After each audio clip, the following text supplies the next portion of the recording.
सभी श्याम प्रेमी भक्तों को जय श्री श्याम। कैसे हैं आप सब? उम्मीद है सब अच्छे होंगे। प्रेमियों, आज हम आपको बताएंगे कि एकादशी व्रत के क्या फायदे होते हैं, कैसे करना चाहिए, क्या विधि होती है। देखो, हम कलयुगी प्राणी हैं, विधि विधान के अनुसार हम नहीं चल सकते। हजारों विधियाँ होती हैं। अगर आप हमारी हर वीडियो को देखते हैं तो आपको पता होगा कि हम आपके सामने वो तरीके लेकर आते हैं, वो उपाय लेकर आते हैं जिसे आप फ्री ऑफ कॉस्ट कम से कम समय में और आसानी से कर सकते हैं, अगर आप वीडियो देखते हो तो। प्रेमियों, बाबा को अरदास कैसे लगाएं, एकादशी द्वादशी पूजा की विधि क्या होती है, उस पर हमने वीडियो बनाई है। नीचे डिस्क्रिप्शन में भी आपको लिंक मिल जाएगा, आप उन्हें भी देख सकते हैं। अब यहाँ हम आपको बताना चाहेंगे कि एकादशी व्रत से क्या मिलता है। एक बार एक बहुत ही धर्म प्रेमी राजा हुए राजा अम्बरीश, जो कि एकादशी का व्रत करते थे। उनका नियम था कि वो एकादशी का व्रत करेंगे और किसी ब्राह्मण को, संत को, महंत को, पुजारी जियों को या किसी गरीब को खाना खिलाकर फिर भोजन ग्रहण करेंगे। उनका यही नियम था। एक बार का समय एकादशी का उन्होंने व्रत किया।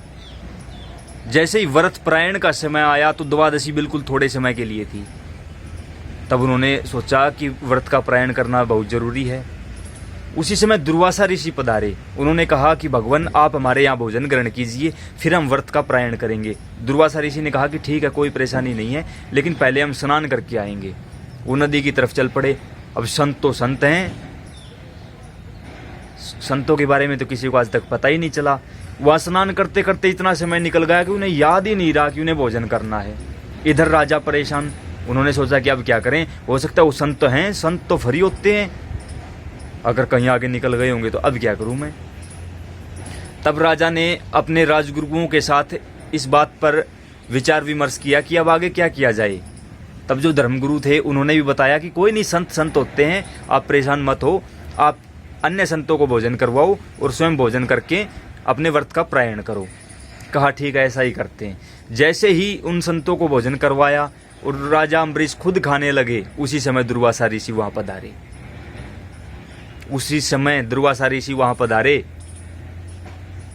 उन्होंने कहा कि अरे दुष्ट, पहले मुझे बोलता है कि पहले आप भोजन करो फिर हम भोजन करेंगे, और अब मेरे बगैर तूने भोजन भी कर लिया।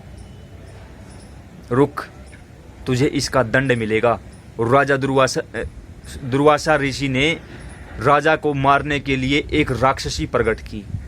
जैसे ही राक्षसी ने राजा को पकड़ने की चेष्टा की, उसी समय वहां श्री नारायण भगवान का सुदर्शन चक्र प्रकट हुआ और उस चक्र ने उस राक्षसी को खा लिया। उसी समय चक्र दुर्वासा ऋषि के पीछे। अब दुर्वासा ऋषि आगे, चक्र पीछे पीछे। चलते चलते सबसे पहले पहुंचे ब्रह्मलोक में, श्री ब्रह्मा जी के पास। तब श्री ब्रह्मा जी ने कहा कि देखिए दुर्वासा, हम आपकी सुदर्शन से रक्षा नहीं कर सकते क्योंकि हमारे पास सुदर्शन का तोड़ नहीं है। आप यहाँ से चले जाएं, अन्यथा हमें भी परेशानी होगी। वहां से दुर्वासा ऋषि पहुंचे कैलाश धाम। कहा कि प्रभु, आप ही रक्षा कीजिए, आप तो सर्वज्ञ हैं, सर्वस्व हैं, त्रिभुवनपति हैं। तब त्रिभुवनपति भगवान शिव मुस्कुराए और कहा कि हे प्रभु, आपकी बात सत्य है, लेकिन सुदर्शन का तोड़ मेरे पास भी नहीं है, तो क्या करूं। कहा कि उनके पास जाइए जिनका सुदर्शन है, हो सकता है वही आपकी रक्षा करें। श्री राम वैकुंठ पहुंचे दुर्वासा ऋषि। श्री नारायण भगवान से कहा कि अपने अस्त्र को रोको। तब श्री नारायण मुस्कुराए कहा कि प्रभु, आपकी बात सच है, मैं इस अस्त्र को रोक सकता हूं, लेकिन ये रुकेगा नहीं। क्यों नहीं रुकेगा? जब आप रोकोगे तो रुकेगा ये। कहा नहीं। क्या आपको क्या लगता है, आपके साथ साथ पूरी दुनिया को लगता है कि भगवान तो आजाद हैं, कुछ भी कर सकते हैं? लेकिन प्रभु, मैं आजाद नहीं हूं। अहम भक्त पराधीन है, मैं मेरे भक्तों के अधीन हूं। और ये सुदर्शन शुरू से ही राजा अम्बरीश की सुरक्षा के लिए वहां उसके घर पर पहरा देते हैं। हमने इसे कह रखा है कि जो इसके कार्य में बाधा डाले उसे खत्म कर दो। तो अब बताओ, क्या हम अपना वचन झूठा कर दें, या राजा अम्बरीश का वचन झूठा कर दें, या ये सुदर्शन अपनी शक्तियां त्याग दे? ऐसा नहीं हो सकता। दुर्वासा ऋषि ने पांव पकड़ लिए भगवान के और कहा कोई तो उपाय होगा। कहा एक उपाय है। क्या? आपने जिसका अपराध किया है उसी से माफी मांगिए। अगर भक्त ने क्षमा कर दिया तो सुदर्शन अपने आप शांत हो जाएगा। उसी समय दुर्वासा ऋषि दौड़े राजा अम्बरीश के पास। कुछ संत ऐसा बताते हैं कि जब राजा के पास महर्षि दुर्वासा पहुंचे उस समय राजा अम्बरीश अपने द्वार पर खड़े इस प्रतीक्षा में थे कि कब महर्षि दुर्वासा दोबारा आएंगे। मतलब उन्हें पता था कि उन्हें वो दोबारा यहाँ आएंगे। उस समय 6 महीनों का समय बीत चुका था इन सब बातों को। राजा दुर्वासा ऋषि राजा के पास आए और कहा, हमारी रक्षा करो राजन, हम आपकी शरण में हैं। कहा, प्रभु मैं आपकी शरण में हूँ, संत महंत कभी किसी की शरण में नहीं होते, मैं आपकी शरण में हूँ। और राजा अम्बरीश सुदर्शन चक्र के आगे हाथ जोड़कर खड़े हो गए और कहा कि अगर मैंने जिंदगी में कभी भी एक बार भी एकादशी का व्रत सच्चे दिल से सच्ची निष्ठा के साथ किया हो तो हे सुदर्शन शांत हो जाइए। उसी समय सुदर्शन शांत हो गया। उसी समय महर्षि दुर्वासा हैरान थे कि जिसे त्रिदेव मिलकर शांत नहीं कर पाए उसे एक भक्त ने शांत कर दिया। उसी समय स्वयं ब्रह्मा विष्णु महेश तीनों प्रकट हुए और कहा, राजन आपकी परीक्षा चल रही थी, आप परीक्षा में पास हुए। यह फल होता है, यह फल है एकादशी व्रत का। आपके द्वार पर कभी यमराज नहीं आएंगे। जो प्रेमी एकादशी का व्रत करते हैं उन्हें लेने के लिए यमराज नहीं आते, यम भगवान नहीं आते। उन्हें लेने के लिए स्वयं श्री नारायण आते हैं, स्वयं श्री नारायण भगवान आते हैं, मेरे श्याम आते हैं, लड्डू गोपाल आते हैं, स्वयं किशोरी जी लेने आती है उन्हें। उनकी जगह कहीं नरक स्वर्ग में नहीं है। नरक स्वर्ग तो बिल्कुल छोटी छोटी बातें हैं, वहाँ नहीं है उनकी जगह। उनकी जगह गोलोक में, साकेत धाम में, बैकुंठ धाम में, शिवलोक में, शिवपुरी में, कैलाश, ब्रह्मलोक, वहाँ जाती हैं वो जीवात्माएं, जहाँ जाकर कभी वापस लौटना नहीं होता। प्रेमियों, जहाँ जाकर कभी वापस लौटना नहीं होता। अब हम आपको बताते हैं कि एकादशी व्रत की विधि क्या है। कोई विधि विधान आप फॉलो मत कीजिए, कोई ज़रूरी नहीं है। आप क्या हो यह बात आप अच्छी तरह से जानते हो।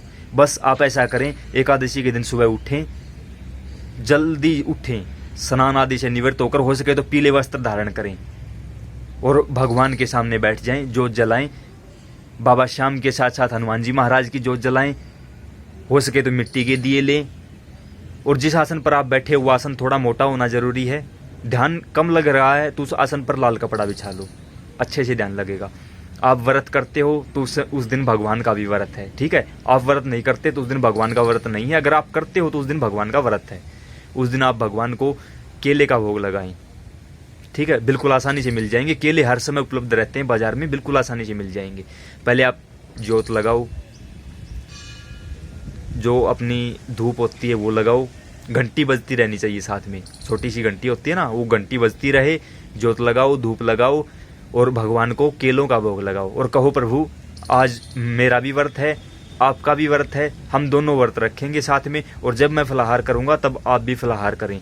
दिन में जब आप फलाहार करें किसी भी एक समय, हो सके तो आप 2 से 3 बजे के बीच में फलाहार करें, क्योंकि यह सही टाइम होता है। उसी समय फिर भगवान को भोग लगाएं। बीच में आप चाय पानी पी सकते हैं, कोई परेशानी नहीं होगी आपको। और जैसे ही व्रत कंप्लीट हो, एकादशी कंप्लीट हो, तो आप व्रत का पारायण करें। द्वादशी को आप व्रत खोल सकते हो। जैसे ही आपका व्रत खुला है उसी समय भगवान का भी व्रत खुलेगा। इस बात का विशेष ध्यान रखें और इस निष्ठा के साथ व्रत करें कि मुझे कोई सांसारिक चीज़ नहीं, मुझे आगे की अगत सुधारनी है अपनी।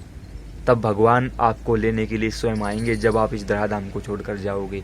और जिसे लेने के लिए भगवान आते हैं वो जीवात्मा किसी भी रूप स्वरूप में दोबारा नहीं आती। प्रेमियों, अगर यह जानकारी आपको अच्छी लगे और लगे कि किसी प्रेमी के साथ शेयर करनी चाहिए तो आपको ज़रूर शेयर करनी चाहिए। ये वीडियो कर दिया करो, कुछ नहीं जाता। अगर आपके कारण किसी एक प्रेमी की ज़िंदगी बदल गई तो आपको कहीं नहीं जाना पड़ेगा। नीले घोड़े पर सवार होकर मेरे श्याम आपके पीछे पीछे आएंगे, हम गारंटी देते हैं। जय श्री श्याम।